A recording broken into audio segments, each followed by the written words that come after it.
Bismillahirrahmanirrahim. Assalamualaikum warahmatullahi wabarakatuh.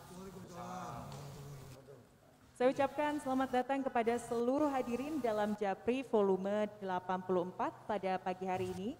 Saya ucapkan selamat datang kepada hadirin yang sudah bergabung secara langsung. Lalu juga saya ucapkan selamat datang kepada rekan-rekan media yang pada pagi hari ini sudah hadir.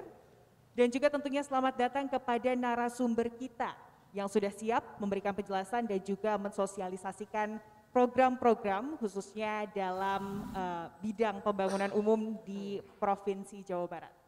Senang sekali saya Fida Latas pagi hari ini dapat memandu acara Japri volume ke-84.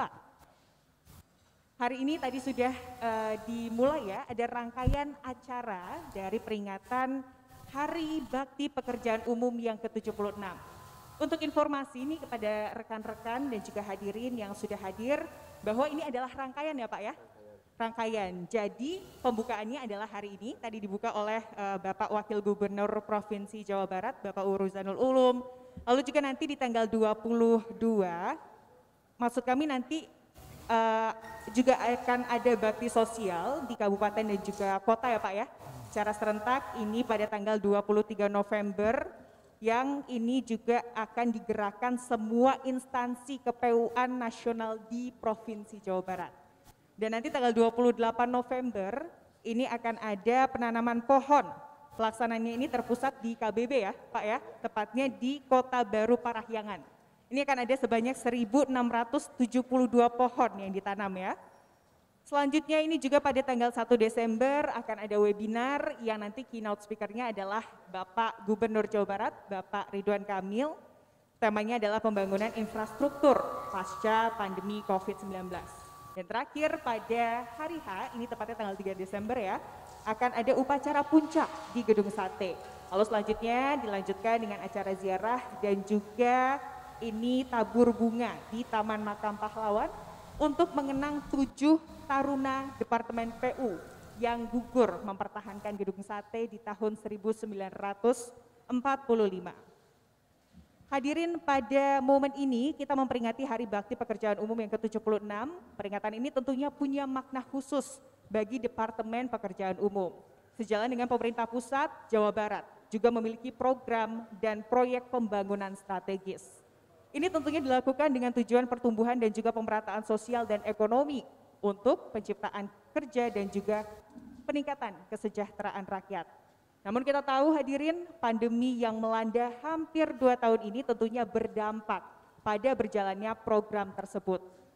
Tapi saat ini kita tahu kondisi pandemi di Indonesia khususnya Jawa Barat ini sudah terkendali. Ini bisa dilihat dari angka kasus positif COVID-19 yang sudah menurun dan juga capaian vaksinasi yang juga sudah di atas 60% bagi dosis pertama di Jawa Barat. Kita tentunya berharap kondisi terus membaik, pembangunan dan juga ekonomi dapat kembali bergerak dan melesat. Kita juga tentunya ingin dan juga perlu tahu bagaimana dampak pandemi pada rencana dan program pembangunan di Jabar. Lalu seperti apa langkah pemulihan dari bidang-bidang terkait untuk kemudian Jabar kembali bangkit menuju Jabar juara. Kita akan membahasnya pada pagi hari ini dalam Japri volume ke-84 dengan tema pembangunan infrastruktur berkelanjutan dalam rangka pemulihan ekonomi menuju Jabar juara. Tentunya bersama dengan 4 narasumber kami yang sudah hadir pada pagi hari ini, kita akan sapa terlebih dahulu.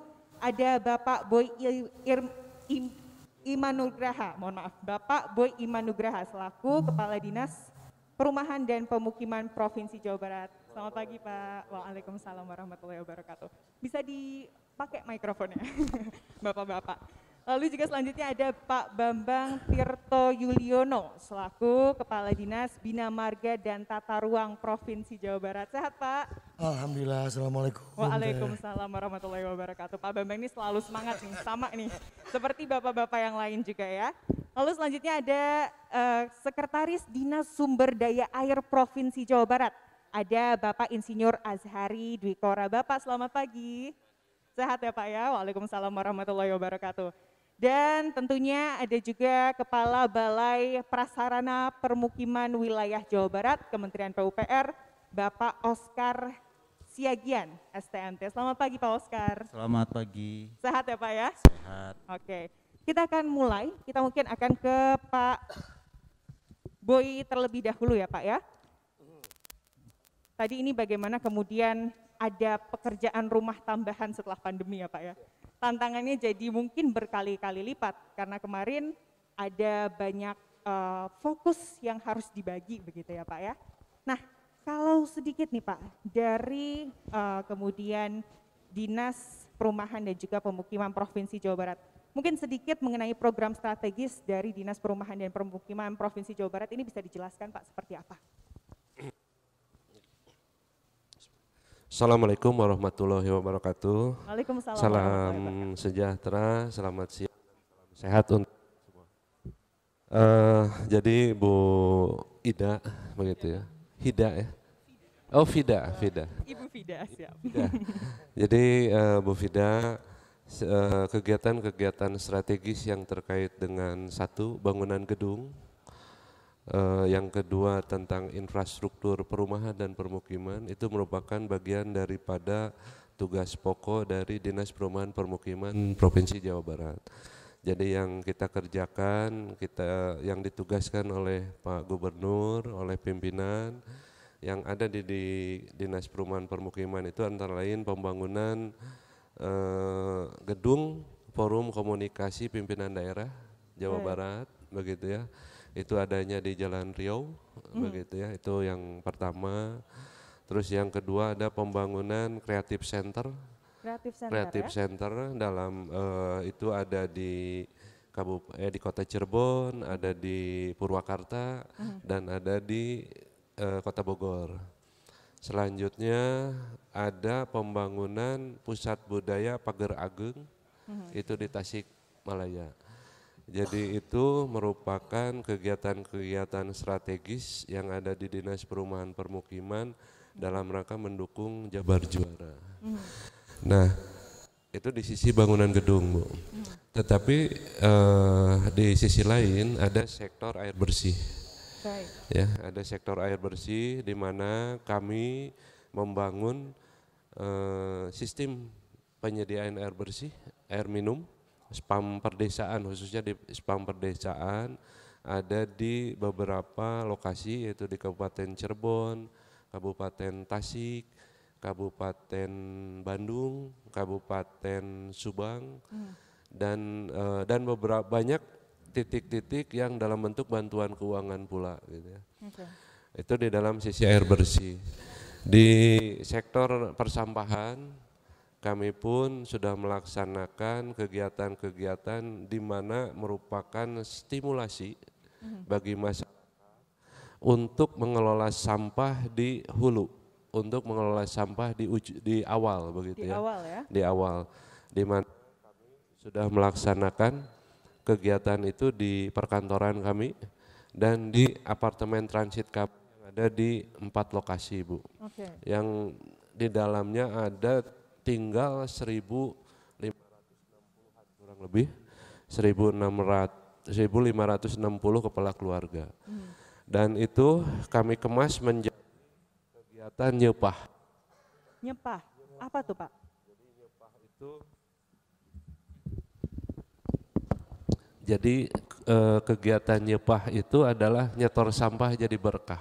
Nyetor sampah jadi berkah. Jadi si masyarakat mengumpulkan sampah di rumahnya, begitu ya, dikumpulkan dan pada hari-hari tertentu disetorkan kepada pengelola sampah.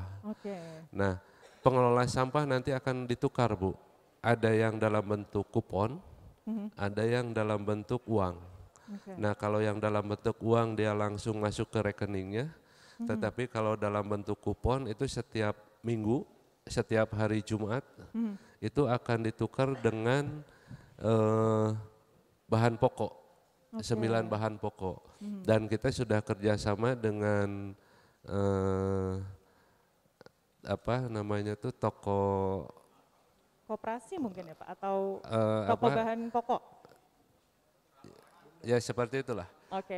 Jadi toko serba ada lah gitu ya. Oke, toko serba Kita ada. bekerja dengan salah satu toko serba ada sehingga setiap hari Jumat mereka datang ke apartemen transit. Itu nanti si warga itu menukarkan kuponnya dengan minyak goreng, Baik. dengan gula dan sebagainya. Tapi 9 bahan pokok. Dan sampah itu sekarang tidak saja sampah plastik, tetapi sampah elektronik pun sudah bisa. Begitu ya. Oke. Jadi kalau yang membuang TV, yang membuang radio, begitu ya, itu sudah bisa. Oke. Nah itu di dalam sektor persambahan. Selain kami pun memfasilitasi kabupaten kota dalam rangka pembangunan pengelolaan persambahan regional. Kita bekerja sama dengan Dinas Lingkungan Hidup untuk penanganan sampah regional. Nah terus untuk drainase atau sanitasi, khususnya untuk sanitasi, kami pun sekarang sedang membangun klinik sanitasi.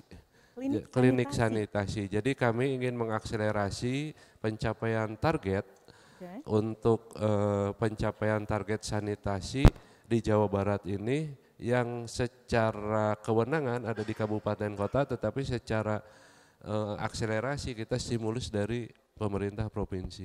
Dan itu banyak dalam bentuk bantuan keuangan, itu yang pertama. Yang kedua kami pun memberikan beberapa pilot project yang pembangunan sanitasi berbasis kepada CSR.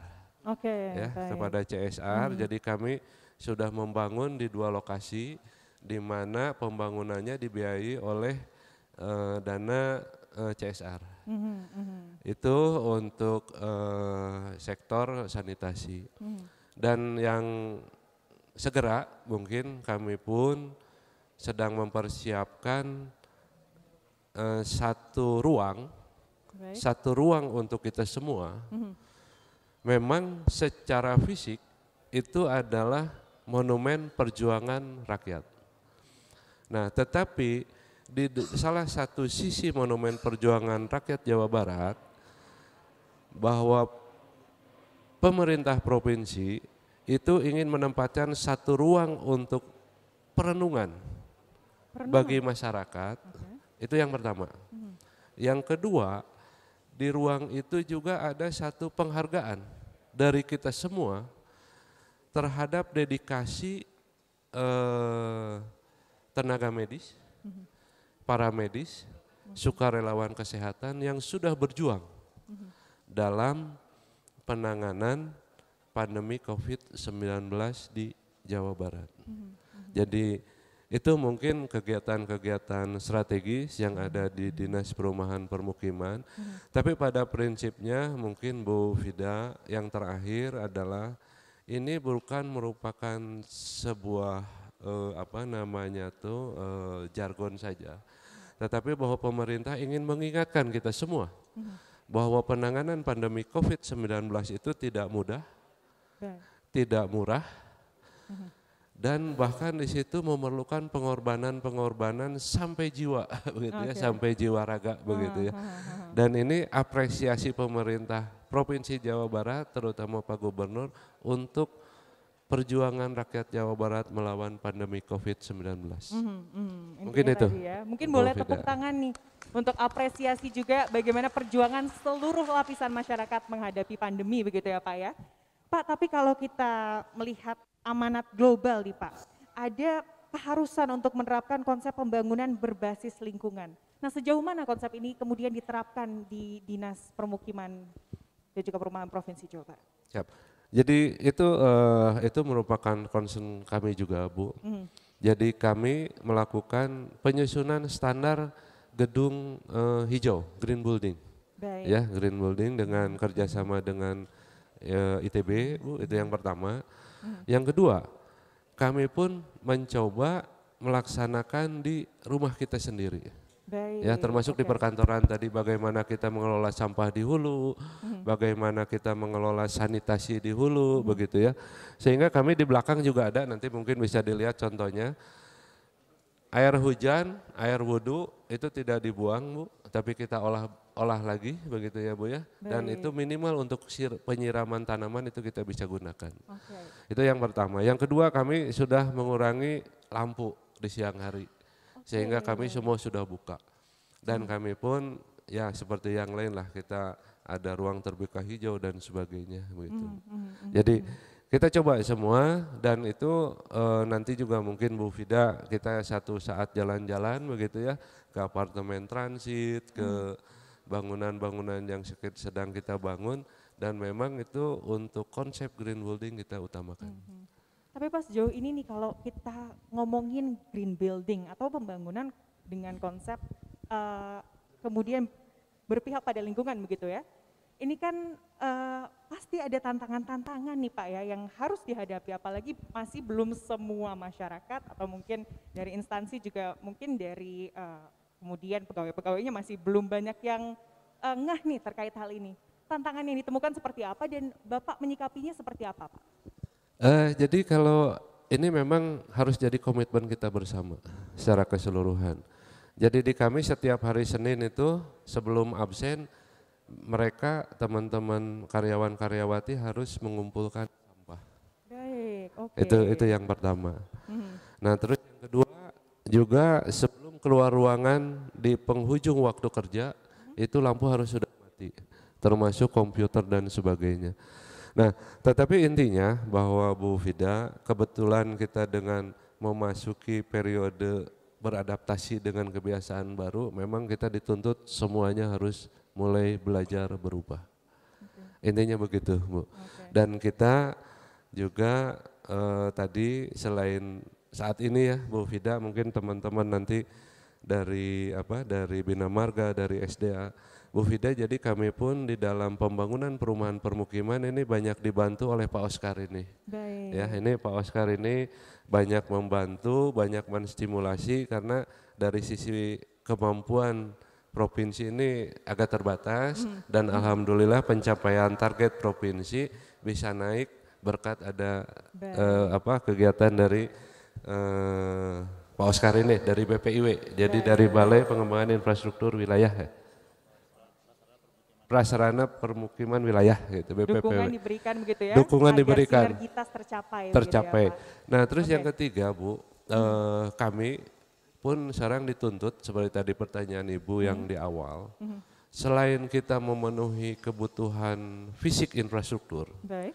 dalam situasi ini bagaimana kita harus menciptakan dampak terhadap pemulihan ekonomi masyarakat akibat pandemi. Betul sekali. Ini yang harus kita garis bawahi sekarang Bu.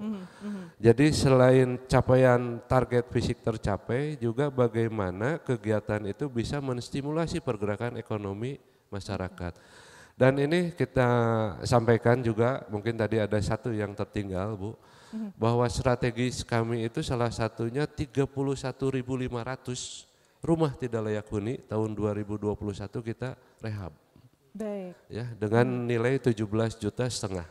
Tetapi dari satu rumah itu menggerakkan beberapa kegiatan di belakangnya. Antara lain pengrajin batu bata, pengrajin tukang kayu, tukang dan sebagainya. Dan dari satu rumah itu rata-rata 7 tenaga kerja. Jadi kalau 31.500 kali 7, dia sudah bisa menggerakkan ekonomi berapa. Betul. Nah kelihatannya jadi itu Bu, jadi ini yang harus kita cermati bersama juga Bu ya. Jadi bahwa kebijakan pemerintah Provinsi Jawa Barat, tugas dari pimpinan selain membangun, itu harus juga menciptakan stimulus terhadap pergerakan ekonomi masyarakat dengan tetap menjaga optimalisasi dari hasil. Mungkin itu. Yang kemarin sudah terdampak karena pandemi ya. Oke, baik. Pak, tapi kalau untuk inovasi, kolaborasi ini tadi seperti yang Bapak sudah bekerja sama dengan Pak Oscar nih ya, pasti tentunya setelah pandemi ini ada peluang baru ya Pak ya. Nah, inovasi dan juga kolaborasi apa yang akan dikembangkan nih untuk mendukung program dan juga kegiatan yang akan dilakukan ke depan? Ya, jadi sebetulnya kami itu hanya membangun yang dasar saja Bu. Baik. Nah, inovasi kami bagaimana apa yang kita bangun itu bisa memberikan manfaat yang lebih banyak. Seperti Creative Center Bu. Kita kalau dari sisi bangunan hanya Creative Center. Tetapi secara inovasi di situ diharapkan tumbuh pemikiran-pemikiran baru, ide-ide baru, gagasan-gagasan baru dari kreativitas setiap masyarakat yang ada di dalam Creative Center. Baik. Jadi membangun Creative Center tidak hanya membangun bangunan gedung, tapi bagaimana membangun kreativitas masyarakat untuk lebih mengembangkan daya pikirnya, Baik. daya kreatifnya begitu ya, dalam rangka pertumbuhan ekonomi. Jadi itu semua adalah merupakan apa yang kita bangun akan memberikan inovasi kepada sektor lainnya. Baik. Termasuk pusat budaya, Bu. Oke. Termasuk pusat budaya pun sama. Kita tidak hanya membangun, tetapi bagaimana budayawan itu bisa satu mengembangkan meningkatkan pelestariannya. Yang kedua bagaimana mengembangkan nilai dari budayanya begitu sehingga dia memiliki nilai ekonomi. Nah, ini yang itu sehingga memang kolaborasi dengan berbagai sektor di Dinas Perumahan Permukiman itu wajib hukumnya Wajib hukumnya gitu ya. Jadi kita tidak bisa berdiri sendiri. Kalau saya sudah membangun tidak kolaborasi dengan Bu Fida ya itu ambiar. Tidak ada artinya begitu ya. Ya. Gitu ya, jadi ambiar gitu. Tapi ini mungkin menjawab pertanyaan dari masyarakat yang barusan saat Bapak menerangkan bagaimana program-program strategis, lalu yang disebutkan pertama ini adalah Creative Hub, gedung kreatif begitu ya, Creative Center, Creative Center. Ini mungkin masyarakat bertanya-tanya, ini masa pandemi kenapa kemudian gedung kreatif ya yang dibangun. Tapi tadi terjawab ya, bagaimana kemudian jika kita ingin membangun masyarakat, tentu harus ada fasilitas infrastruktur yang kemudian disediakan oleh pemerintah. Ini menarik sekali. Lalu juga tadi kolaborasi ya, kuncinya adalah kolaborasi. Karena tanpa kolaborasi semua itu tidak ada artinya. Baik, nah selanjutnya kita ke Pak Bambang nih dari Dinas Bina Marga dan juga Tata Ruang. Oke baik, nah Pak ini kan bisa dibilang Dinas Bina Marga ini salah satu yang terdampak ya karena pandemi, apalagi di bidang anggaran begitu ya. Karena kan kita tahu nih pandemi itu fokusnya kemarin ini pemerintah adalah kemudian bagaimana kesehatan. Pembangunan ini sempat ada wacana pembangunan dikesampingkan dulu begitu ya. Nah ini bidang Bapak nih salah satu yang paling terdampak. Nah dampak pandemi untuk program pembangunan infrastruktur lalu juga anggaran dan juga target dari Dinas Bina Marga ini seperti apa kemarin Pak? Baik, terima kasih Mbak Vita. Mudah-mudahan suara saya kedengar. Jelas, terak-terak basah ya. Baik. Assalamualaikum warahmatullahi wabarakatuh. Waalaikumsalam warahmatullahi wabarakatuh. Salam sejahtera buat kita semua. Yang pasti kita harus jaga terus kesehatan. Jangan kayak saya gitu kira-kira. Teman-teman media yang saya banggakan. Jadi saya ingin overview sedikit saja bahwa tugas penyelenggara pemerintah itu bagaimana kita bisa melaksanakan pelayanan publik. Baik. Tergantung dari sektornya, kira-kira begitu. Nah, kebetulan di sektor Bina Marga dan penataan ruang, paling tidak itu ada 3 sub urusan yang harus dikerjakan, begitu ya. Pertama soal bagaimana memastikan tentang tata ruang. Yang kedua soal kebinamargaan, memastikan jalan dan jembatan yang ada di Jawa Barat ini dalam kondisi mantap. Dan yang ketiga juga bagaimana kita bisa hadir ya, insan atau institusi yang masuk ke dalam yang namanya ruang jasa konstruksi lah kira-kira begitu. Ada Gapensi, ada Inkindo dan lain sebagainya. Kalau misalkan kita bicara tentang investasi, luar biasa Jawa Barat ini dibandingkan secara nasional, dibandingkan dengan provinsi yang lain. Paling tinggi. Konsekuensinya apa? Konsekuensinya pasti membutuhkan ruang. Nah, oleh karenanya kita saat ini sedang menyusun review RT/RW, Rencana Tata Ruang Wilayah Provinsi Jawa Barat. Undang-Undang Cipta Kerja itu memberikan warna yang tentunya berimplikasi adanya pendalaman secara substansi. Contoh misalkan, dulu Undang-Undang 26 itu dipisahkan, tata ruang itu yang darat dengan yang laut. Dengan Undang-Undang 27. Undang-Undang Cipta Kerja sekarang itu sudah tidak digabung. Baik. antara laut dengan Darat ya. darat. Jawa Barat ini kita punya laut, utara dan juga selatan. Utara ini punya potensi yang luar biasa. Selatan juga sama, punya potensi yang luar biasa. Hari ini mudah-mudahan dapat dukungan dari semua. Dapat dukungan dari masyarakat yang ada di Jawa Barat. Insya Allah paling telat di bulan Februari 2022, paling telat. Ini RT RW provinsi ini bisa ditetapkan. Dan satu lagi, bahwa RT RW provinsi ini menjadi benchmark secara nasional. Karena begitu rumit, begitu complicatednya. Kira-kira seperti itu. Nah, bicara tentang investasi dan tata ruang. Rencana investasi ini mau tidak mau dimasukkan di dalam pola ruang dan struktur ruang. Kira-kira begitu. Nah, bicara tentang struktur ruang. Jaringan jalan satu di antaranya. Jaringan jalan yang ada di Jawa Barat ini luar biasa banyaknya. Betul. Lebih kurang sekitar 47.000 kilometer. 47.000 kilometer. Baik. Jembatan di kita ini luar biasa, mendekati angka 4 ribuan jumlahnya dari sisi jumlah.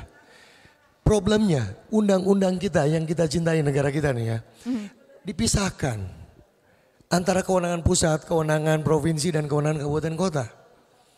Bicara tentang jalan. Jalan nasional yang ada di Jawa Barat dan jalan tol itu kira-kira sekitar 1.800 km. 1.800 km. Oke.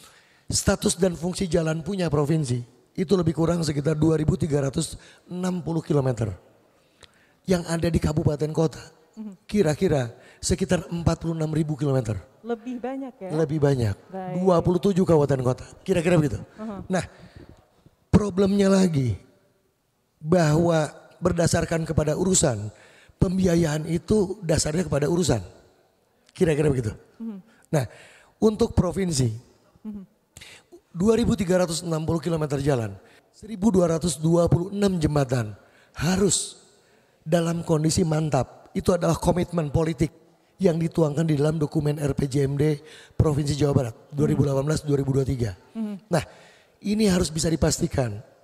Bagaimana caranya? Kan begitu. Caranya mau tidak mau kita harus melakukan inovasi dan kolaborasi. Poinnya adalah itu. Tahun 2021 ini kita masih bisa melakukan perawatan jalan dan jembatan yang sesungguhnya umurnya itu sudah harus diperbaiki gitu. Umur jalannya itu sudah tidak mantap lagi. Perlu ada inovasi teknis, justifikasi teknis kira-kira seperti itu. Nah, inovasi yang kita lakukan dengan skema pentahelix, kita kerjasama dengan beberapa dunia usaha.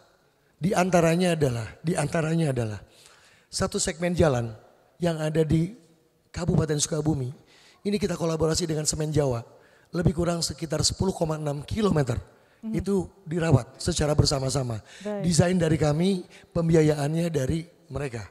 Begitu juga dengan Aqua, Danon. Yang ada di Kabupaten Subang. Sedikit sih, 1,8 kilo kira-kira untuk pemeliharaan jalan. Tapi ini yang kita lakukan. Kira-kira seperti itu. Dan juga teman-teman media tentunya kami sangat membutuhkan untuk mempublikasikan banyak hal. Itu bicara jalan dan jembatan. Kemudian kita bicara tentang jasa konstruksi. Kita punya cita-cita besar. Masyarakat Jawa Barat punya cita-cita besar. Ingin membangun yang namanya Masjid Raya Al-Jabar. Yang ada di Gede Bage. Ini terlalu lama. Kita punya cita, Bapak Gubernur punya cita-cita 2022 tuntas. Memang masih diakui kondisi strukturnya, ya, infrastruktur itu kira-kira baru sekitar 56%. Masih ada PR, 44% lagi kira-kira. Hampir setengahnya ya Pak ya? Hampir setengahnya. Kita hanya punya waktu 2021, tinggal sekian bulan dan juga 2022 1 tahun.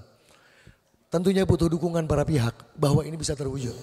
Bukan hanya saja ikonnya provinsi, tapi ikonnya masyarakat Jawa Barat, termasuk kota Bandung. Nah, itu yang kita lakukan.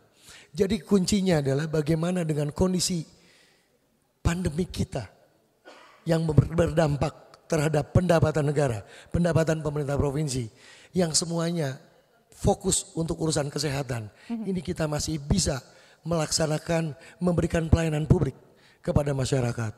Sekali lagi, bahwa masyarakat itu tidak mengenal, tidak tahu bahwa jalan ini pokoknya rusak aja. Jalannya apakah jalan kabupaten kah, jalan desa kah, jalan nasional, mereka tidak tahu. Dan kita bisa memberikan layanan yang terbaik. Kata kunci lagi adalah kita kolaborasi, koordinasi menjadi penting. Itu menjadi kata kunci kita. Saya rasa itu mungkin. Terima kasih. Terima kasih banyak. Jadi tadi ya Pak ya, sebetulnya dengan keterbatasan bisa kok gitu ya, asal kolaborasi tadi ya dilakukan. Nah, tadi sudah ada beberapa mungkin ada permasalahan terkait jalan provinsi, lalu juga masih ada pembangunan yang jadi PR nih karena pandemi COVID-19. Nah, kalau dari kesiapan Dinas Bina Marga sendiri untuk kembali ke anggaran yang normal nih Pak setelah insya Allah habis ini kayaknya semuanya bisa lebih baik begitu ya. Seperti apa nih kesiapannya Pak? Jadi kita setiap tahun itu melakukan evaluasi tentang, kita bicara kebinamargaan, jalan dan jembatan. Baik. Kita lakukan evaluasi tentang kemantapan jalan. Oke, kemantapan jalan itu paling tidak ada 3 variabel. Apa saja itu? Umur jalan. Oke. Yang kedua adalah kondisi jalan itu sendiri. Ya kan? Yang ketiga bagaimana lalu lintas yang melewati itu. Nah, kita sedang terus melakukan evaluasi itu. Jadi untuk memastikan skala prioritas mana yang harus ditangani oleh anggaran pemerintah yang terbatas. Yang kedua juga variabel berikutnya lagi tambahan nih. Kita punya kantong-kantong kemiskinan. Kita ingin juga ekonomi yang ada di Jawa Barat, yang ada di wilayah Jawa Barat ini juga bisa terakseskan dengan baik. Itu juga tambahan 2 variabel untuk menentukan skala prioritas mana yang harus kita intervensi melalui anggaran pemerintah daerah Provinsi Jawa Barat. Nah, sisanya kita akan lakukan berbagai macam kolaborasi. Contoh misalkan, mau tidak mau tahun 2022 ini paling telat. Itu kereta api cepat misalkan proyek strategis nasional. Betul. Jakarta Bandung ini harus itu bisa dioperasionalkan. Misal. Kemudian ada 4 TOD. Ya. Satu diantaranya misal itu adalah di Tegaluar, N-nya dari KJJB. Kemudian ada di Padalarang. Kalau semuanya dibebankan kepada anggaran pemerintah, tidak mungkin. Apalagi dengan kondisi pandemi ini. Kita lakukan kolaborasi teman-teman semua. Kita kolaborasi dengan pemerintah pusat. Kita kolaborasi dengan pemerintah Kabupaten Bandung Barat. Kabupaten Bandung, Kota Bandung. Pemerintah provinsi dan juga dunia usaha. Untuk kita bareng-bareng. Kira-kira itu. Satu contoh lagi misalkan. Kita bicara jalan tambang yang ada di Bogor. Rumbin dan Cikudek ini rame terus kan. Investasinya itu enggak kurang dari mendekati angka 1 triliun. Baik. Untuk membangun jalan tambang yang kira-kira sekitar 10 sampai 15 kilometer. Bagaimana caranya itu bisa diwujudkan? Skema kolaborasi yang kita coba dorong. Kira-kira seperti itu Mbak Vita. Baik, terima kasih banyak Pak Bambang. Jadi sebetulnya istilahnya bagaimanapun anggarannya, dengan skema-skema tersebut ini sebetulnya bisa kok begitu ya. Tujuan-tujuan ini mungkin untuk tercapai. Baik, terima kasih banyak Pak Bambang ya. Semoga tadi skema-skemanya ini bisa berjalan dengan lancar dan tadi tujuannya bisa tercapai. Baik, selanjutnya kita akan ke Insinyur Azhari Dwi Kora nih selaku, mohon maaf, kita ke Pak Oscar terlebih dahulu. Pak Oscar dari Kepala Balai Prasarana Pemukiman Wilayah Jawa Barat, Kementerian PUPR. Pak Oscar tadi sudah disinggung sebenarnya yang dari awal disinggung sama Pak Boy, lalu juga Pak Bambang. Ini adalah kemudian sinergitas dan juga dukungan. Kita sama-sama menghadapi masalah nih. Jangan menyelesaikan sendiri karena tidak mungkin, tidak bisa dilakukan sendiri. Salah satunya mungkin adalah dari Balai Prasarana Permukiman Wilayah Jawa Barat, Kementerian PUPR nih Pak. Nah, sebetulnya dukungan-dukungan seperti apa nih Pak yang diberikan dari mungkin dari Balai Prasarana Permukiman Wilayah Jawa Barat ini kepada tadi Dinas Permukiman dan juga Perumahan Provinsi Jawa Barat?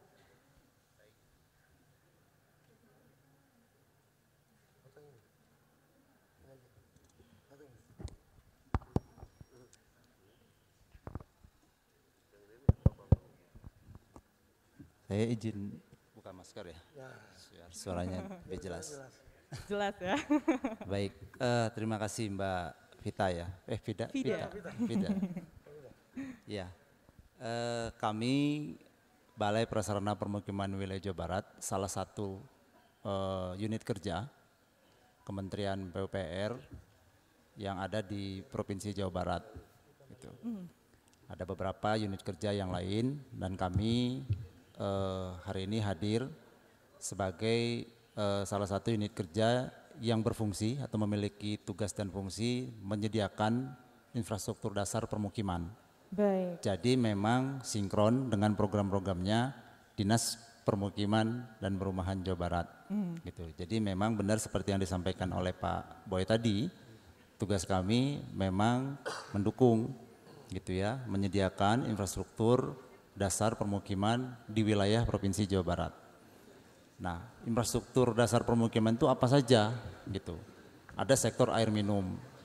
Gitu ya. Ada sektor sanitasi. Sanitasi itu ada air limbah, ada persampahan. Kemudian ada pengembangan permukiman. Pengembangan permukiman itu kalau yang dikenal di masyarakat itu kita kenal dengan nama program Kotaku. Kotaku. Kota tanpa kumuh. Oke. Gitu. Baik. Jadi di Kementerian PUPR itu kami di bawah unit organisasi Direktorat Jenderal Cipta Karya yang mempunyai tagline-nya itu 100-0-100. Jadi pencapaian akses 100% air minum, 0% jumlah wilayah kawasan kumuhnya menjadi 0, kemudian 100% akses sanitasi. 100-0-100 ya Pak ya? Iya, 100-0-100. Nah, yang lain tugas kami di Balai Prasarana Permukiman Wilayah adalah pembinaan terkait dengan penataan bangunan.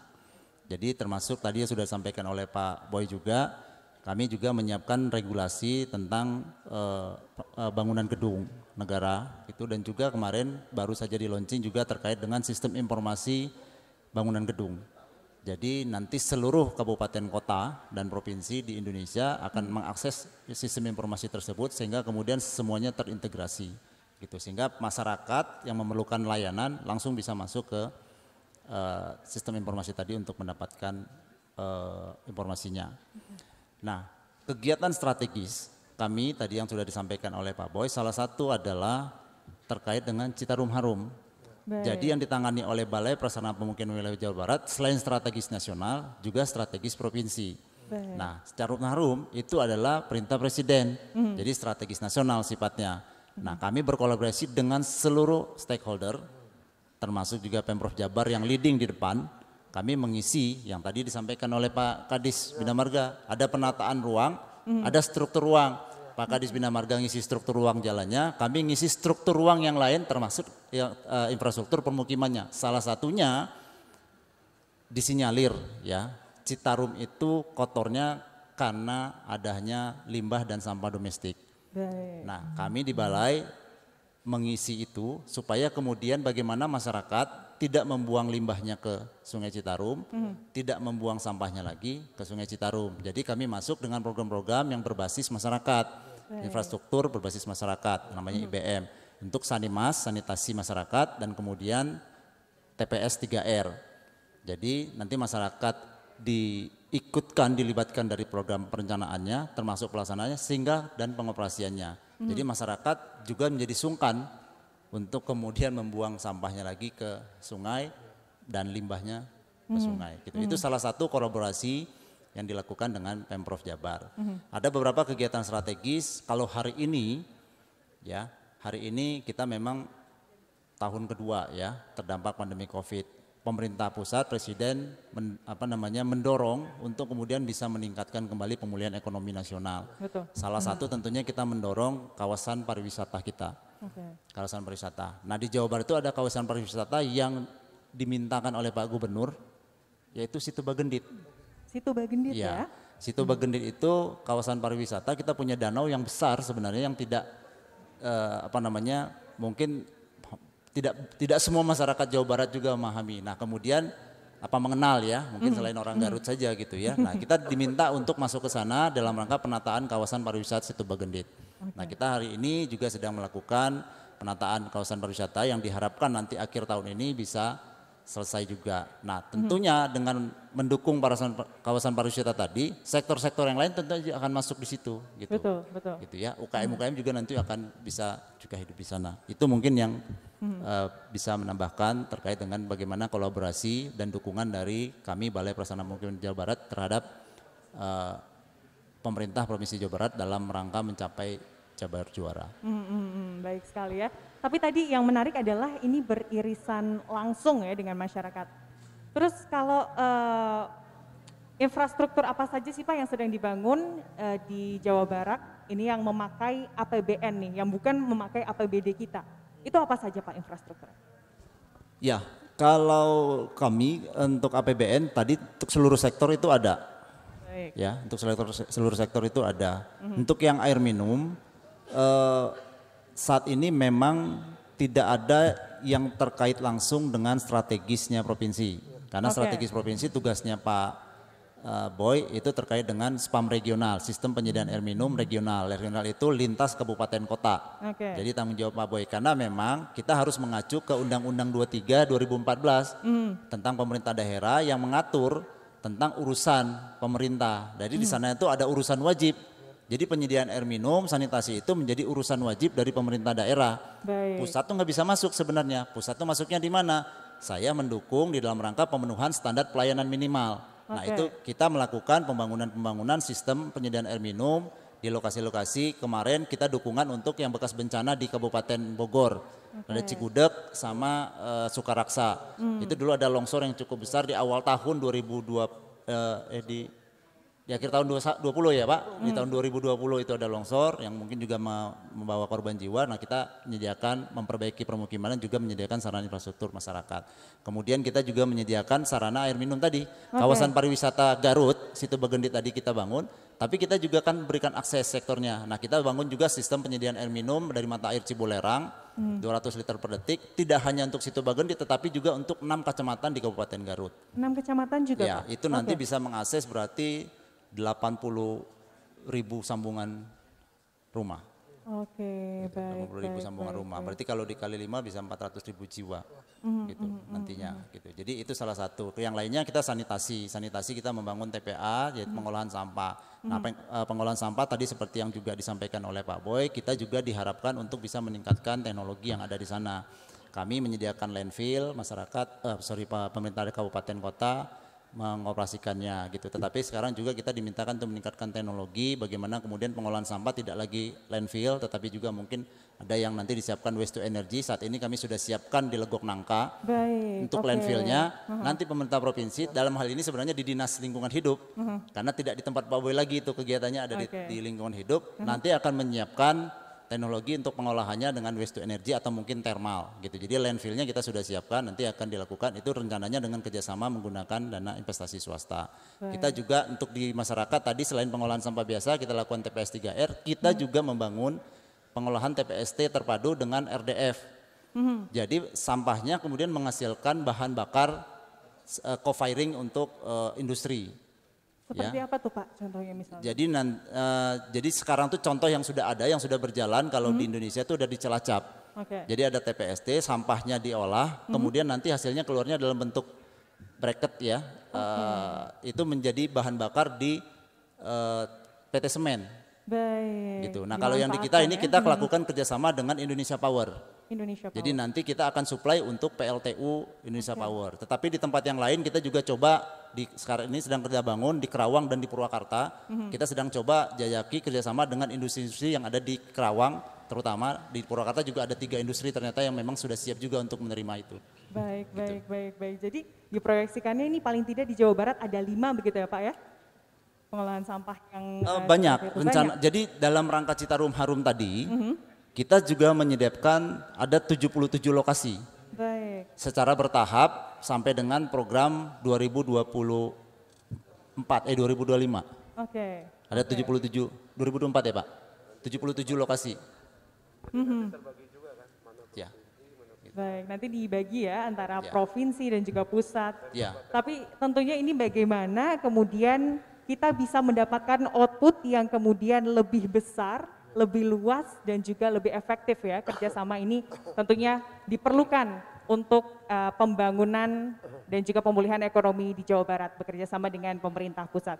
Kita ke Pak Azhari ya, selaku Sekretaris Dinas Sumber Daya Air Provinsi Jawa Barat. Pak Azhari, selamat siang sekarang Pak. Siang Ibu. Iya Pak. Mbak. Ini tadi sudah banyak sebetulnya yang digali dari ketiga narasumber sebelumnya terkait bagaimana kemudian pemulihan lingkungan dan juga pemulihan ekonomi di Jawa Barat pasca pandemi. Kalau dari Dinas Sumber Daya Air sendiri, seperti apa yang dilakukan Pak? Ya, terima kasih Mbak Nopi. Bismillahirrahmanirrahim. Assalamualaikum warahmatullahi wabarakatuh. Tadi terkait dengan pertanyaannya ya, kita sadari bersama memang di dalam masa pandemi ini pasti semuanya mengalami sedikit ada hambatan seperti itu Bu ya. Akan tetapi alhamdulillah tadi ya juga sudah disampaikan oleh pembicara sebelumnya bahwa memang dengan kolaborasi dan sebagainya halangan-halangan terkait dengan pandemi ini masih bisa kita jalankan Ibu. Jadi terkait dengan kegiatan proyek strategis yang ada di Dinas Sumber Daya Air, pada tahun ini kita ada melakukan 8 kegiatan revitalisasi Bu ya.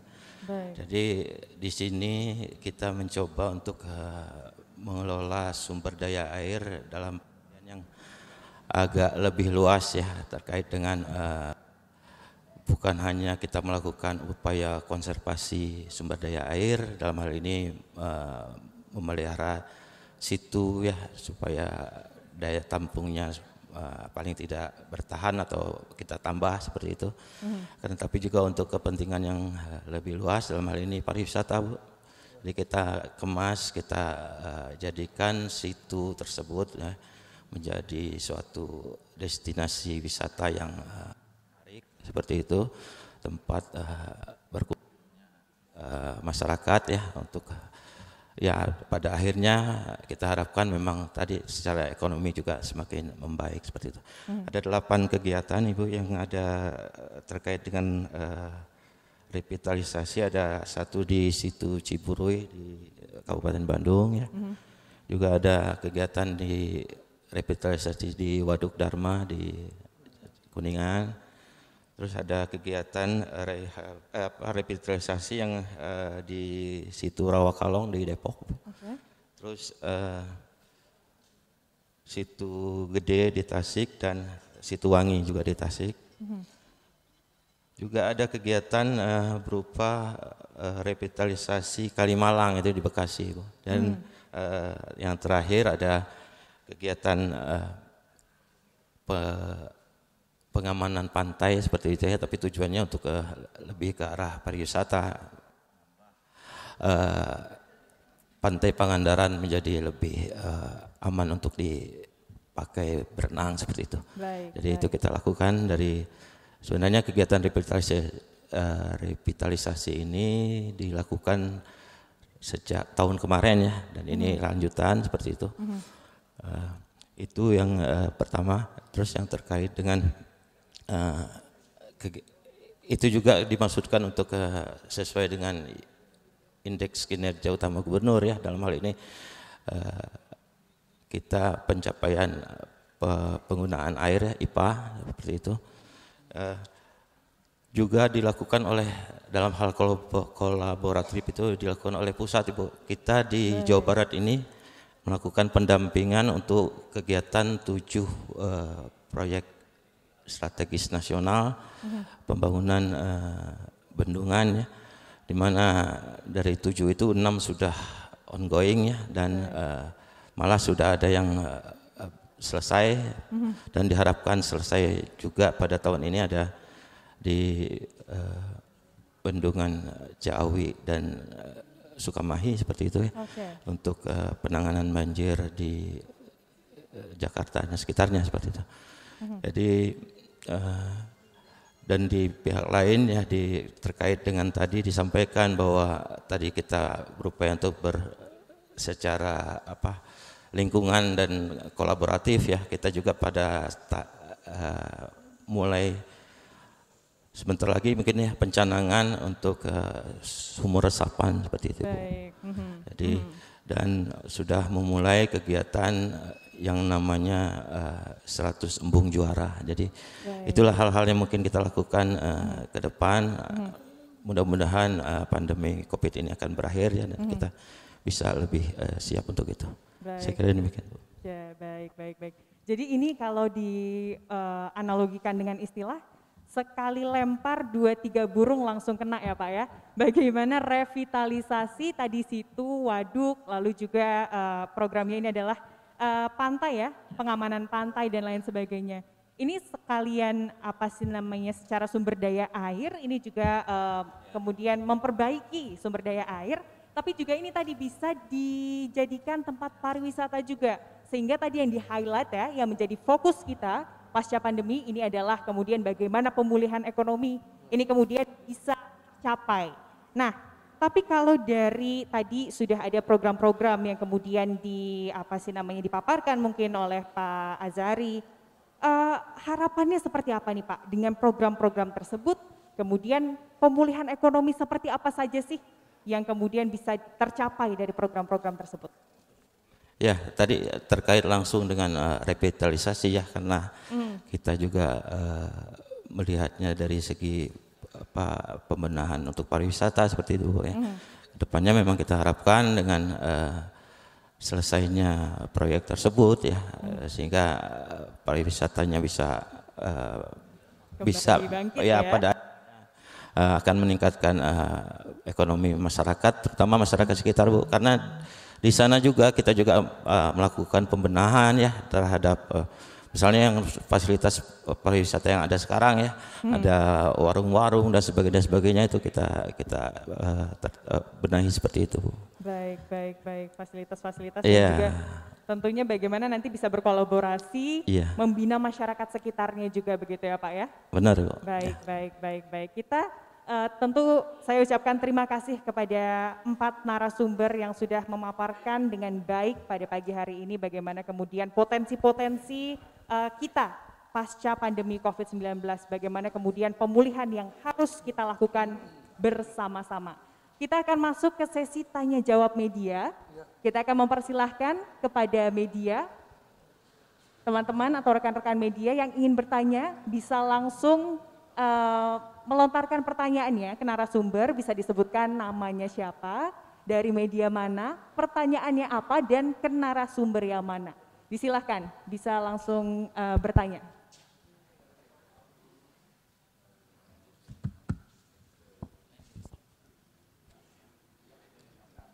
Baik.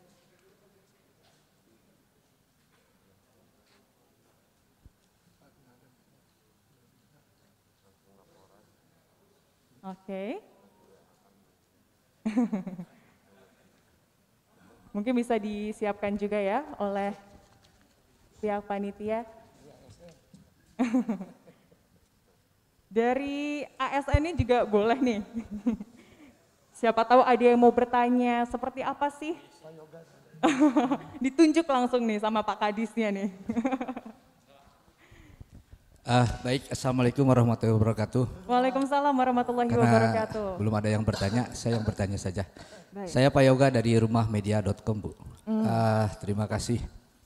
Sekedar yang saya tahu bahwa yang di depan ini adalah semua yang penentu berjalannya roda ekonomi di Jawa Barat. Artinya infrastruktur nggak jelas. Tepuk tangan boleh ya. Maka gagallah apa yang dicita-citakan oleh semua pembangunan ekonomi, pemulihan ekonomi. Saya kira di PSDA jelas Pak bahwa sumber daya air kita kayak sama air. Cuman yang saya tanyakan ke Bapak sejauh mana potensi pendapatan Jawa Barat dalam hal air permukaan Pak. Ini sedang digenjot sehingga kita tidak mengandalkan dari pajak kendaraan bermotor.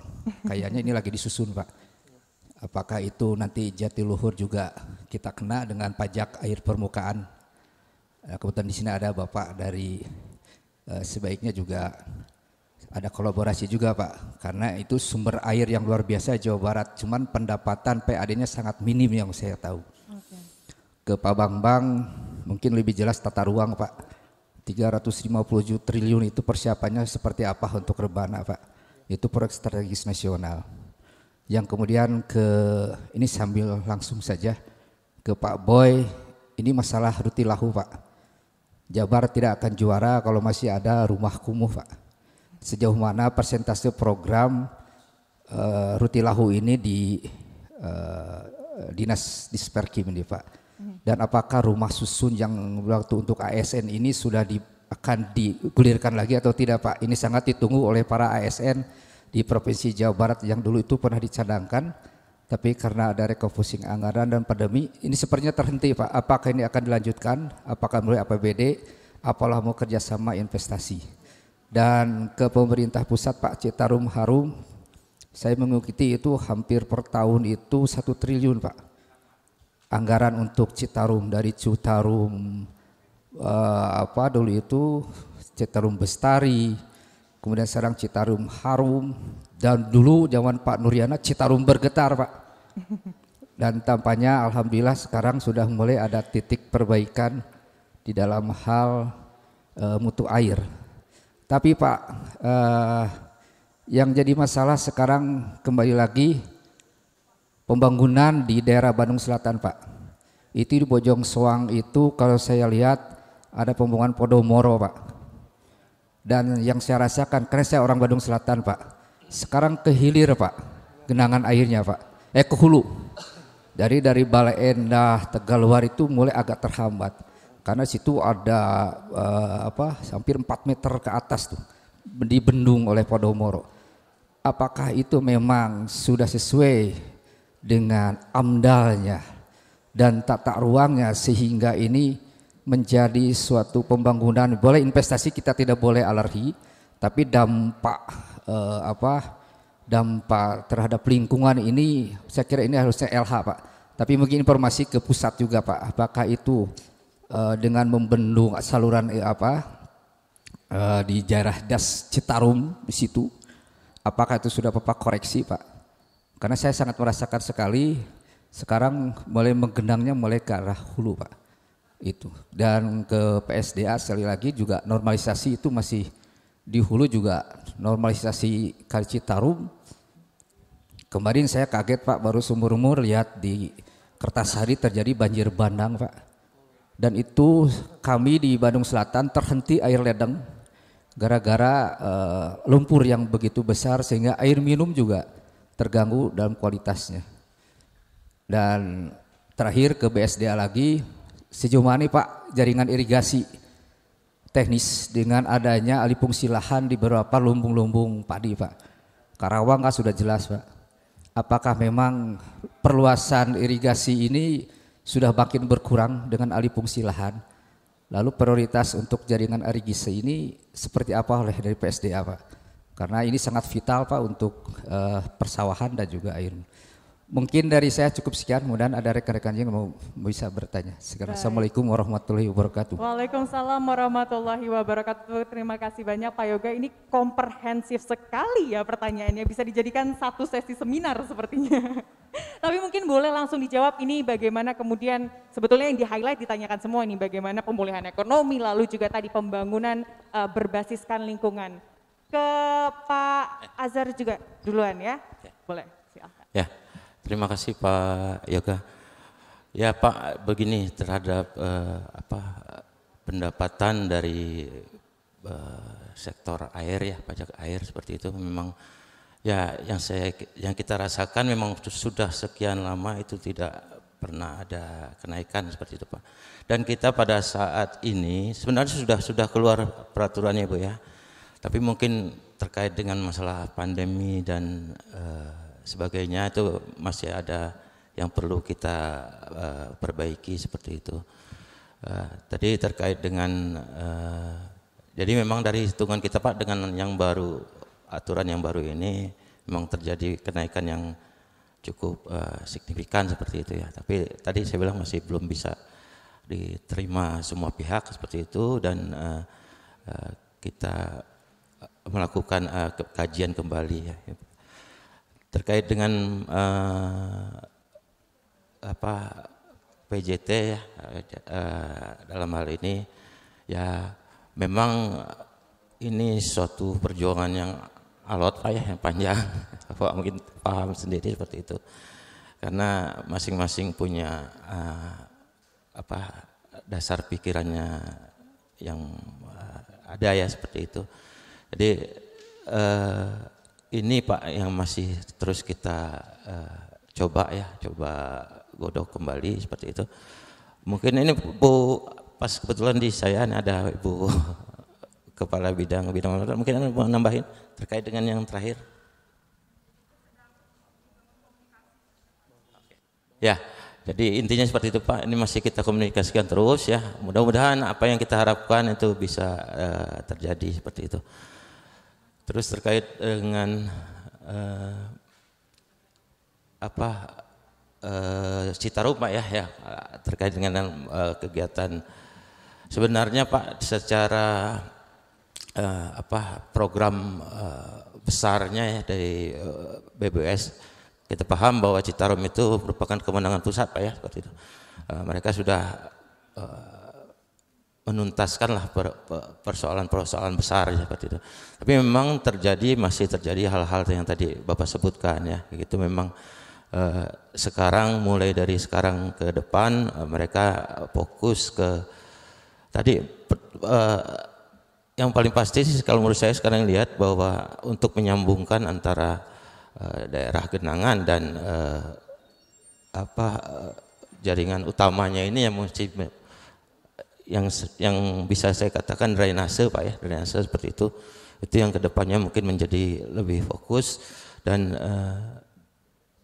juga terkait dengan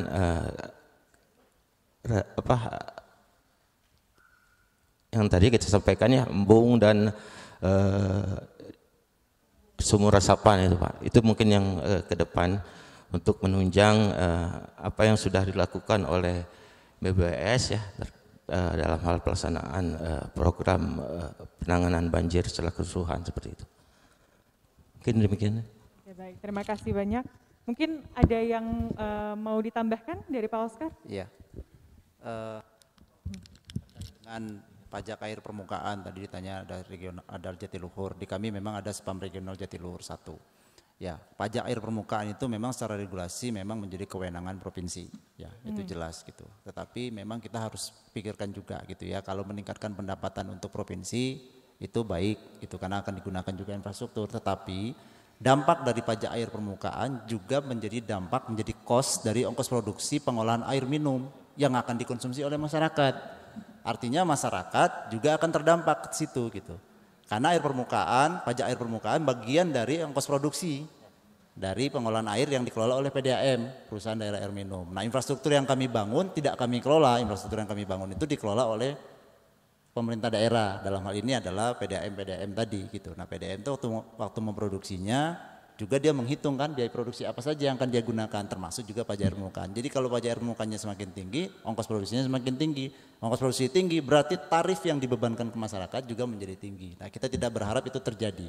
Jadi memang kita harus menghitung dengan baik di situ gitu ya, bahwa memang ada potensi pendapatan yang didapatkan oleh pemerintah provinsi dari situ, tetapi juga kita harus menghitung dampaknya buat masyarakat seperti apa gitu. Jadi memang kalau Menteri PU mengeluarkan regulasi bagaimana cara menghitungnya gitu, tetapi pemerintah provinsi juga tahu ya, nggak mau juga semena-mena gitu karena dampaknya juga ke masyarakat. Jadi memang ya ini memang harus diputuskan dengan matang gitu oleh pemerintah provinsi. Kemudian yang kedua Pak, pertanyaannya yang tadi yang dikaitkan ke Pak Kadis Bina Marga gitu ya, tadi juga ditanggapin, itu memang bukan kewenangan saya ya, jadi bukan kewenangan kami karena kami terkait dengan permukiman itu mungkin tadi disampaikan ada di Balai Besar Wilayah Sungai, tetapi saya mungkin mau menyampaikan salah satu amanat yang disampaikan oleh Pak Menteri PUPR pada saat Hari Habitat Dunia gitu. Tadi sudah disampaikan oleh Pak Boy bagaimana kemudian kita menggalakkan kembali atau memasifkan kembali bangunan gedung hijau dan ramah lingkungan gitu ya. Nah itu banyak, tadi sebagian sudah dijelaskan Pak Boy. Dan kemudian hal itu sebenarnya juga terkait dengan bagaimana juga kita memitigasi perubahan iklim. Jadi yang terjadi itu tidak semata-mata karena kegiatan infrastrukturnya saja, tetapi memang juga ada perubahan iklim yang memang harus kita mitigasi. Jadi memang kita harus melihatnya dengan bijak juga untuk semua hal itu gitu ya. Jadi buat terowongan Nanjung itu berdampak baik sampai hari ini kita rasanya saya nggak pernah. Saya ini koordinator tanggap darurat permukiman. Jadi mendukung pemerintah Pemprov dari PBD gitu ya. Tanggap darurat pemukiman, kami sediakan mobil, IPA mobil kami seperti ini, tangki mobil, air minum, tangki HU dan segala macam. Bagaimana kemudian ketika ada dampak banjir di Bandung Selatan, perasaan kayaknya sekarang udah nggak ada, ya gitu ya. Mungkin salah satu dampak dari Nanjung, tetapi ada ekses juga yang tadi disampaikan. Nah itu kita harus lihat juga apakah itu dampak dari infrastruktur atau kemudian memang ada perubahan iklim yang memang harus kita mitigasi sama-sama gitu ya. Jadi memang kita harus duduk sama-sama ini. Sekali lagi memang kolaborasi menjadi kunci supaya kita melihatnya lebih komprehensif gitu ya. Penanganan infrastruktur dibangun di sini tidak berdampak buat yang lainnya gitu. Jadi memang harus duduk semua stakeholder termasuk juga perguruan tinggi seperti Pentahelix yang disampaikan oleh Gubernur Jawa Barat tadi gitu ya, supaya memberikan masukan yang lebih luas sehingga penanganan kita juga menjadi lebih komprehensif. Mungkin itu saja dari saya. Terima kasih. Baik, terima kasih banyak Pak Oscar. Selanjutnya mungkin bisa langsung dijawab ya Pak Bambang ya, pertanyaannya masih ingat kan Pak ya terkait anggaran barusan ya. Silahkan Pak. Oke, terima kasih. Terima kasih Kang Yoga. Jadi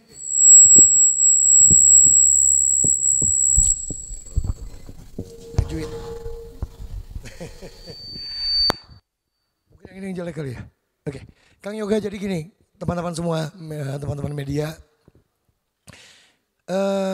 kita harus bangga bahwa investasi ke Jawa Barat ini hampir mendekati angka 300-400 triliun gitu loh, kira-kira begitu. Tetapi memang di satu sisi ini kita harus memastikan bahwa investasi itu tidak memberikan dampak negatif terhadap lingkungan, dampak negatif intervensi terhadap ruang. Hari ini kita sedang mereview RT/RW, rencana tata ruang, baik pola dan strukturnya ini kita atur. Kita harus cinta dengan negara kita. Undang-undang Cipta Kerja udah muncul, turunannya ada tuh, PP sekian yang mengatur tentang ruang. Bahwa ada perubahan yang signifikan tentang pengelolaan ruang. Bagaimana peran semua lini pemerintahan itu berubah begitu ya. Nah, dinamika ini yang sedang kita coba komunikasikan, kolaborasikan. Bicara Rebana yang hampir mendekati angka 400 triliun itu, bagaimana kita memastikan bahwa ruang ini sudah kita persiapkan. Kita mendorong bahwa rencana detail tata ruang yang ada di 4 kabupaten ini dipastikan itu tidak menyalahi ketentuan. Ada 7, ya di Rebana ini ada 7 kawasan pengembangan industri. Dipastikan bahwa kawasan pengembangan industri itu tidak akan mengokupasi KP2B, lahan produktif pertanian begitu. Bagaimana kita membangun jaringan yang bisa kita kendalikan. Nah ini yang sudah kita atur kira-kira seperti itu Pak Yoga. Nah kemudian tadi juga informasi mengenai ada katakanlah penyimpangan ruang misalkan yang ada di Bandung Selatan. Tentunya ini menjadi catatan kami untuk dalam konteks pengendalian. Saya butuh kepada teman-teman semua kita kolaborasi dengan Pentahelix. Kalau ada hal-hal yang barangkali temuan di lapangan, coba tolong komunikasikan kepada kami. Kira-kira seperti itu. Inilah fungsi kita untuk mengakselerasi pembangunan yang ada di Jawa Barat. Semua komponen, termasuk media, termasuk masyarakat. Mari kita komunikasikan. Penyelenggara negara sangat terbatas jumlahnya. Kewenangan kita juga sangat terbatas, tetapi kita semangatnya sama. Bagaimana kita melakukan fungsi kolaborasi itu dengan baik. Dengan kita lakukan inovasi. Terima kasih informasinya itu, tapi yang pasti bahwa ini menjadi catatan kami dan dalam waktu tidak terlalu lama mungkin kami akan kirim petugas untuk melihat itu semua. Yang berikutnya lagi saya ingin tambahkan, amanat dari Undang-Undang Cipta Kerja termasuk turunan dari peraturan pemerintah 20, 21 dan 22 turunan dari Undang-Undang Cipta Kerja mengamanatkan salah satu di antaranya harus membentuk yang namanya Forum Penataan Ruang Daerah. Dulu dikenal yang namanya TKPRD. TKPRD isinya adalah ASN semua. Forum Penataan Ruang Daerah itu isinya multi stakeholders. Termasuk unsur aparat penegak hukum, unsur masyarakat, unsur media. Dalam waktu tidak terlalu lama insya Allah mudah-mudahan di Jawa Barat ini akan segera dibentuk. Insya Allah, saya pikir itu mungkin Kang Yoga, terima kasih. Baik. Jelas ya Kang Yoga ya, tadi bagaimana kemudian kolaborasi ini terus dilakukan dan tadi masyarakat di sini juga ada perannya ya Pak ya, untuk kemudian bersama-sama melaporkan apa-apa saja yang mungkin perlu diperbaiki dari pemerintah Provinsi Jawa Barat. Selanjutnya Pak Boy bisa mungkin langsung dijawab pertanyaan dari Pak Yoga. Baik, jadi terima kasih Pak Yoga. Jadi intinya bahwa tantangan kita di Jawa Barat Pak Yoga, data Bappenas tahun 2019 kita masih memiliki 2.160.000 kepala keluarga yang tinggal di hunian yang tidak layak. Dan kita ada kurang lebih 1,9 kalau tidak salah itu kekurangan rumah, begitu ya. Angka ini sebetulnya patut kita pertanyakan juga begitu. Karena apa? Karena memang tadi disampaikan seperti yang disampaikan Pak Bambang, intensitas pergerakan penduduk di Jawa Barat memang sangat tinggi. Nah ini yang menjadi tantangan kita gitu ya. Nah tetapi dari 2,160 itu setiap tahun kita sudah upayakan Pak untuk mengurangi itu dan setiap tahun kita juga berkolaborasi dengan instansi lainnya. Seperti dengan pusat kita dibantu untuk BSPS-nya untuk sama Pak, perbaikan rumah tidak layak huni. Dari Kementerian Sosial pun ada, begitu ya. Dari kabupaten pun ada dan dari provinsi pun ada. Sehingga untuk pengurangan yang 2,1 itu mudah-mudahan bisa dipercepat begitu ya dengan kolaborasi itu. Itu yang pertama Pak.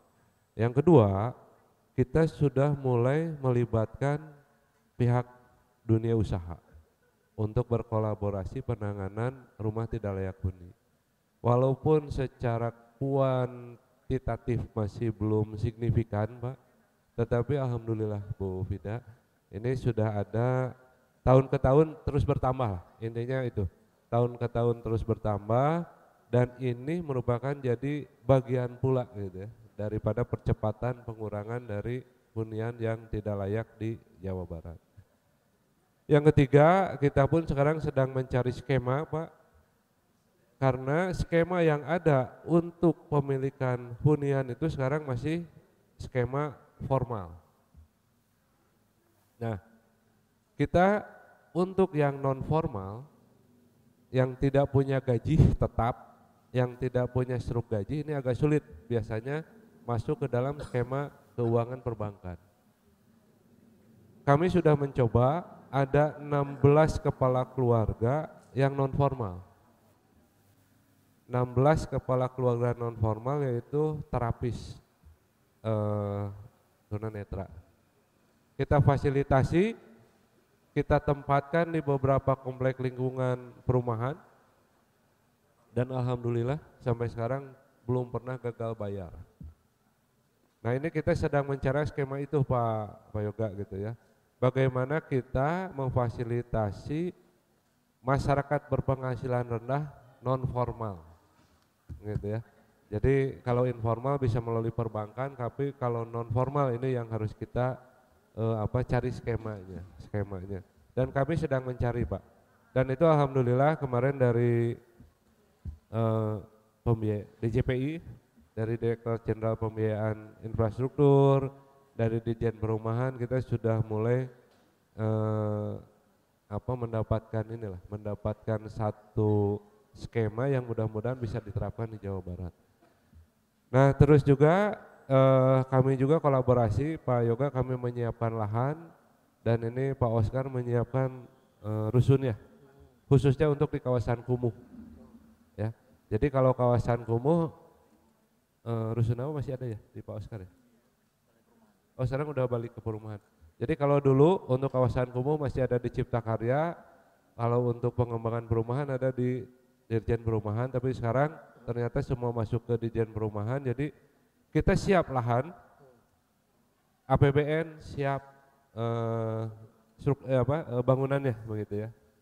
Dan itu dikhususkan untuk masyarakat berpenghasilan rendah. Alhamdulillah kita juga sudah mendapatkan dua blok yang baru, itu yang ada di Rancaikek dan yang ada di Selokan Jeruk, dan mudah-mudahan 3 dengan Purwakarta, 3 dengan Purwakarta di Cibatu, Purwakarta, itu tipe 36, dan mudah-mudahan 2022 bisa operasional ya, bisa melayani masyarakat berpenghasilan rendah. Mungkin itu yang untuk kita bagaimana menyiapkan hunian bagi masyarakat berpenghasilan rendah dan untuk mengurangi kakak atau kepala keluarga yang menghuni di hunian yang tidak layak. Nah terus yang ASN terakhir kami kemarin hari Jumat memang masih ini Pak, apabila dilempar tadi seperti Pak Oscar, apabila dilempar ke pasar Pak, ini harganya tidak akan terjangkau oleh MBR.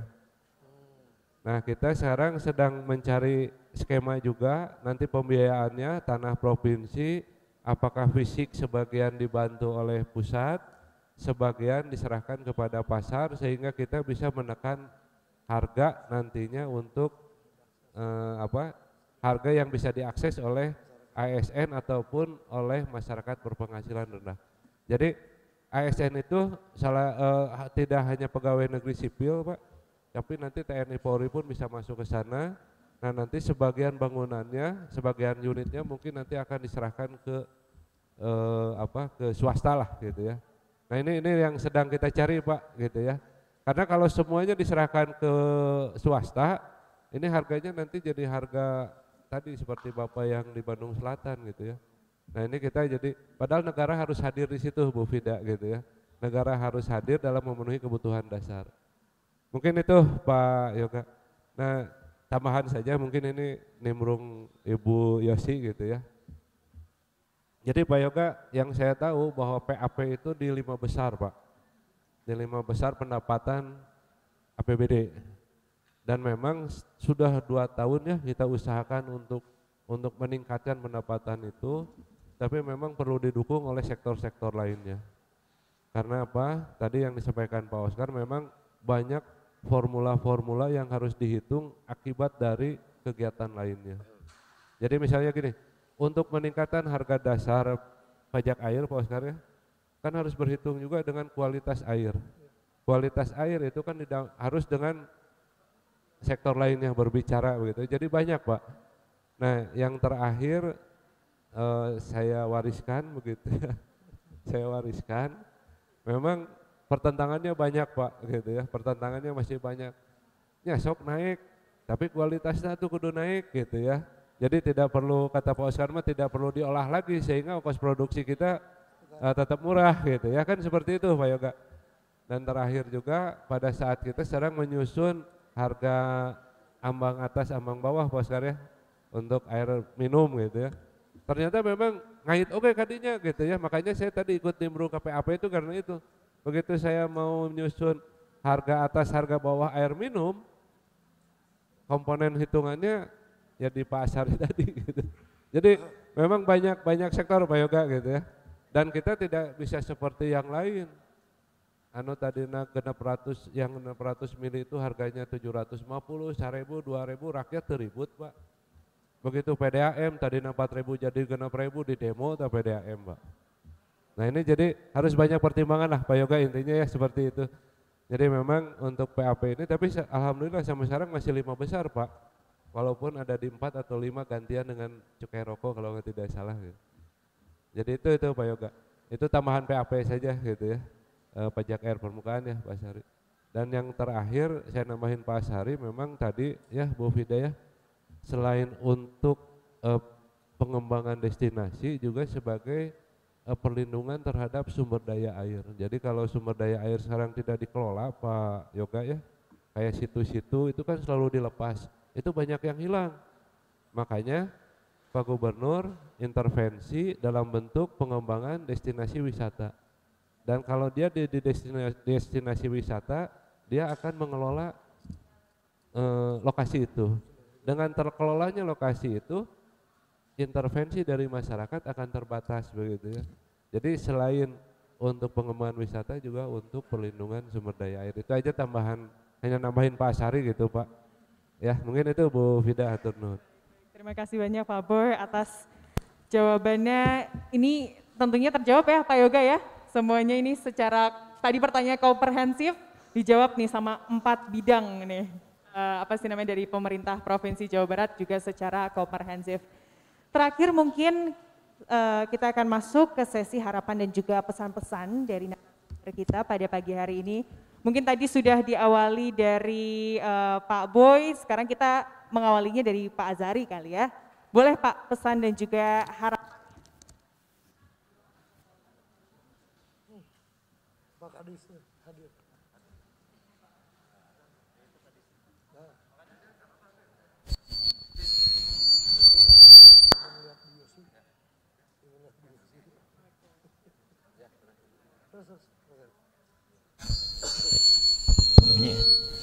Ya, terima kasih Bu. Ya, sebagai kata penutup mungkin harapan Ibu ya. Betul Pak. Ya, yang pasti mungkin kita semua berharap bahwa pandemi COVID ini akan berakhir ya, sehingga kita bisa memulai hidup dengan new normal seperti apa ya, seperti itu. Terkait dengan pengelolaan sumber daya air, saya kira memang tadi kata kunci kolaborasi itu menjadi satu hal yang kita kedepankan ke depannya seperti itu Bu ya. Karena memang kita pahami bersama kondisi keuangan, katakan seperti itu, kemampuan dari pemerintah Provinsi Jawa Barat juga sangat-sangat terbatas, sedangkan banyak hal yang mesti harus kita lakukan. Jadi kedepannya salah satu contoh misal kita dalam pengembangan jaringan irigasi baru, kita berkolaborasi dengan pusat ya. Kan kita dorong ke pusat terhadap terutama untuk daerah-daerah di wilayah selatan Jawa Barat Bu, yang masih punya potensi untuk pengembangan irigasi baru ke depan seperti itu. Baik. Selanjutnya mungkin harapan Pak Oscar dan juga pesan-pesannya terkait perjuangan kita bersama ini memulihkan ekonomi pasca pandemi COVID-19 nanti. Iya, doanya mungkin sama ya, kita tentunya berharap bahwa pandemi ini segera berlalu gitu ya, karena memang dengan adanya pandemi pada hari ini ya segala sesuatu dilakukan tidak dengan mudah gitu. Nah dalam hal ini, karena tadi saya sudah sampaikan kami tugasnya menyediakan infrastruktur dasar permukiman, makanya tentunya kita berharap bahwa setelah pandemi ini nanti bisa berlalu, kita juga memiliki modal gitu ya untuk kemudian meningkatkan infrastruktur dasar permukiman kita menjadi lebih baik. Masyarakat boleh mencapai akses air minumnya yang layak, dan tentunya sebenarnya SDGs itu mintanya yang aman gitu ya. Dan kemudian kawasan kumuh kita boleh berkurang menjadi 0 khususnya di Jawa Barat, dan tentunya sanitasi juga kita boleh memiliki infrastruktur sanitasi yang layak dan nyaman sehingga kemudian masyarakat boleh hidup sehat, sehingga tentunya IPM ya indeks pembangunan manusianya boleh menjadi lebih tinggi karena tingkat kesehatan masyarakat juga menjadi tinggi. Sering kita lupa bahwa sanitasi itu masa saya buang bayar gitu ya. Tidak mengerti bahwa dengan kamu membuang kamu mencemari. Ketika kamu mencemari lingkungan jadi tidak sehat, lingkungan tidak sehat, hidup kita jadi tidak sehat. Dampaknya sangat panjang gitu. Nah ini kita menghindari itu gitu ya. Jadi kita berharap tentunya kita semua berkolaborasi ya, seperti yang tadi sudah diskusikan bersama bahwa kita semua berkolaborasi, pemerintah pusat, provinsi dan juga kabupaten kota bersama-sama untuk meningkatkan akses masyarakat terkait dengan infrastruktur dasar pemukimannya, sehingga masyarakat dapat hidup layak, nyaman, dan memiliki juga hunian yang aman dan nyaman. Terima kasih. Baik, terima kasih banyak Pak Oscar. Tadi ada mindset yang masih harus dirubah terkait sanitasi begitu ya di Jawa Barat khususnya nasional umumnya. Pak Bambang mungkin bisa harapan dan juga pesannya. Terima kasih Mbak Vida. Saya ingin ngambil kata dari Roma Irama. Ikhtiar dan doa. Ikhtiar dan doa. Ikhtiar dan doa ya.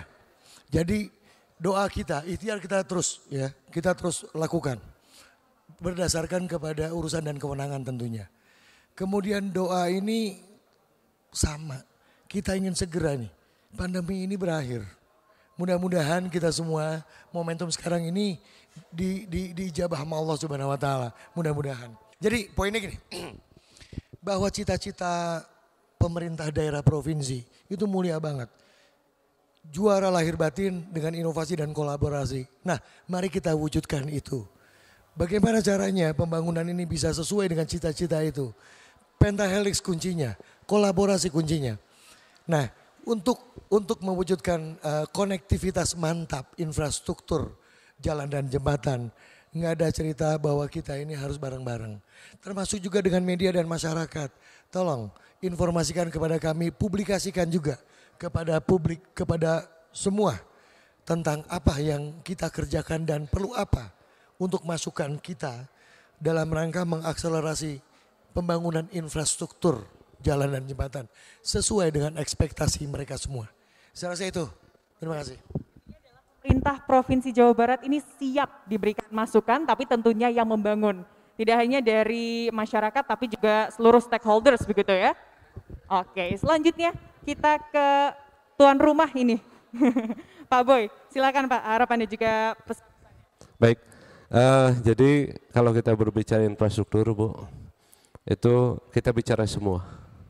Bukan hanya yang membangun, juga harus yang memanfaatkan dan harus juga berbicara dengan yang memanfaatkan begitu ya. Jadi semuanya persoalan di dalam infrastruktur semua juga mempunyai kontribusi terhadap infrastruktur itu. Baik masalah maupun dari masalah maupun dari sisi pemanfaat optimalisasinya begitu ya. Jadi jangan protes saya banjir. Ya, Anda juga punya kontribusi terhadap banjir itu, misalnya buang sampah sembarangan, tidak mengelola drainase dan sebagainya. Jadi berbicara infrastruktur, berbicara kita semua. Sehingga kita harus bisa berkomitmen untuk memanfaatkannya secara optimal, proporsional, dan bertanggung jawab. Jadi sehebat-hebatnya kami membangun alun-alun, kalau digunakan yang tidak proporsional, pasti tidak akan optimal Bu. Nah makanya harus secara proporsional dan bertanggung jawab. Jadi seperti dilihat Bu ya, contoh kami menata, tapi ada juga yang membangun tenda seenaknya segala macam lah gitu ya. Terus kita WC baru selesai, kamar mandi baru selesai, baru seminggu kerannya sudah hilang dan sebagainya. Jadi memang setiap persoalan infrastruktur kita semua harus terlibat di dalamnya. Bertanggung jawab, proporsional dan optimal begitu ya Bu. Dan harapan kita semua hampir sama dengan yang disampaikan Pak Bambang, bahwa dalam momen sekarang beradaptasi dengan kebiasaan baru, mari kita bangun pemanfaatan infrastruktur itu juga dengan beradaptasi dengan kebiasaan baru. Dengan peradaban baru begitu ya Bu ya, dengan peradaban baru begitu ya, harus dengan peradaban baru. Jadi jangan sampai apa yang dibangun Pak Bambang dipakai yang lain begitu, yang harusnya jadi untuk kendaraan dipakai jadi untuk lain, untuk pejalan kaki dipakai jadi yang lain gitu ya. Nah kelihatannya seperti itu. Jadi momen beradaptasi dengan kebiasaan baru, mari kita bangun peradaban baru begitu. Mungkin Mari itu kita saja, bangun Bu. Terima kasih. peradaban baru. Terima kasih banyak Pak Boy. Tadi kalau kata Pak Yoga, infrastruktur ini sebetulnya adalah kunci begitu ya untuk masyarakat, perekonomian dan juga sosial. Nah, PR-nya adalah bagaimana ayo kita bareng-bareng. Persoalan lingkungan, persoalan infrastruktur ini ternyata kalau kita lihat ya hasil dari diskusi pada pagi hingga siang hari ini adalah tidak melulu masalah pemerintah. Masyarakat itu sebenarnya juga memegang andil dan juga kunci yang besar. Makanya harapannya tentunya setelah pandemi ini, semoga kondisinya membaik, kita bisa sama-sama ayo memulihkan sosial dan ekonomi 19. Saya ucapkan terima kasih tentunya kepada 4 narasumber kita pada pagi hari ini. Ada Pak Boy Iman, lalu juga ada Pak Bambang, ada Pak Azhari, dan juga ada Oscar yang hadir. Terima kasih. Tadi semoga pemaparan ini bisa bermanfaat kita. Akhir kata saya Fida Alatas selaku moderator pamit undur diri. Terima kasih dan sampai jumpa lagi.